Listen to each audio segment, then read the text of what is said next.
अंतागढ़ के ग्राम पंचायत सरंडी स्थित धान खरीदी केंद्र में हुई गंभीर लापरवाही ने शासन को अब तक 1,30,00,000 रुपए से अधिक का नुकसान पहुंचाया है। नियमों के अनुसार फरवरी के अंत तक धान का उठाव कर लिया जाना चाहिए था, लेकिन ट्रांसपोर्टर, राइस मिलर और केंद्र प्रभारियों की लापरवाही से करीब 12,000 बोरे धान खुले में पड़े पड़े बारिश में भीगकर खराब हो गया। किसानों का कहना है कि उनकी मेहनत पर पानी फेर दिया गया है। उनकी मेहनत की फसल ऐसे सड़ती देखकर वे बेहद आक्रोशित हैं। वहीं प्रशासनिक अमला अब तक मूक दर्शक बना हुआ है। किसी भी जिम्मेदार अधिकारी या ठेकेदार पर कोई कार्रवाई नहीं की गई।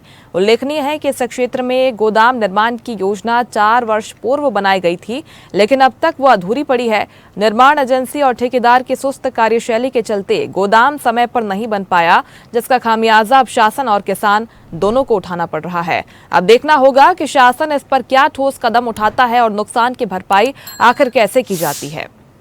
इस वक्त हम हैं कांकेर जिले के ग्राम पंचायत सरंडी में और सरंडी के धान खरीदी केंद्र में। शासन के निर्देश के अनुसार 28 फरवरी तक धान का उठाव हो जाना चाहिए था। बावजूद इसके मिलर और प्रशासन की लापरवाही कहें या गैर जिम्मेदाराना कार्रवाई कहें, ग्राम सरंडी से धान यहां से उठाया नहीं गया और 11,000 से ज्यादा के बोरे जो कि यहाँ पे धान जिसमें रखा हुआ था पूरी तरह से सड़ चुका है। इन धानों की कीमत अनुमानित अगर हम करें तो करीब करीब 1,40,00,000 के आसपास की है। अब समझ सकते हैं आप, 1,40,00,000 के इन धानों को इस तरीके से बर्बाद कर दिया शासन प्रशासन की व्यवस्था ने। यहां बैठे रह गए जो धान खरीदी केंद्र के प्रभारी, मुंशी, ठेकेदार, पर मिलर ने समय से धान नहीं उठाया, प्रशासनिक अमले ने कसावट नहीं की और धान का हाल जो देख रहे हैं यहाँ पे पूरी तरह से सड़ चुका है और ये धान मवेशियों को खिलाने के लायक भी नहीं बचा।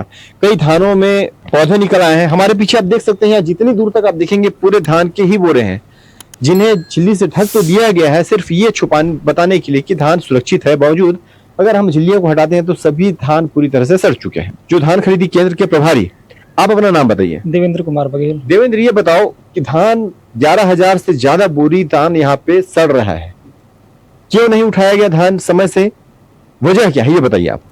अब मिलरों के द्वारा तो सर शासन के निर्देश के अनुसार तो 28 फरवरी तक उठ जाना चाहिए था सर, लेकिन मिलर भी नहीं उठा पाए।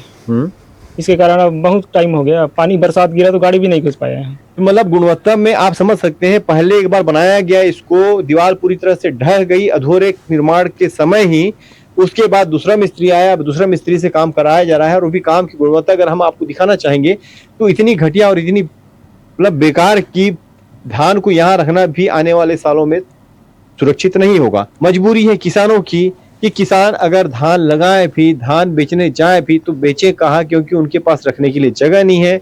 बेचने के लिए लाइन लगानी पड़ती है और बेच भी दें तो उनको उनका मुआवजा या उनको हुए नुकसान की भरपाई कौन करेगा, ये सवाल बनता है। मैं कैमरा पर्सन शानू जफर के साथ जावेद खान, स्वदेश न्यूज के लिए। लेटेस्ट खबरों के लिए लाइक, फॉलो और यूट्यूब पर सब्सक्राइब करें, बेल आइकन दबाएं, साथ ही विजिट करें swedeshlive.com पर।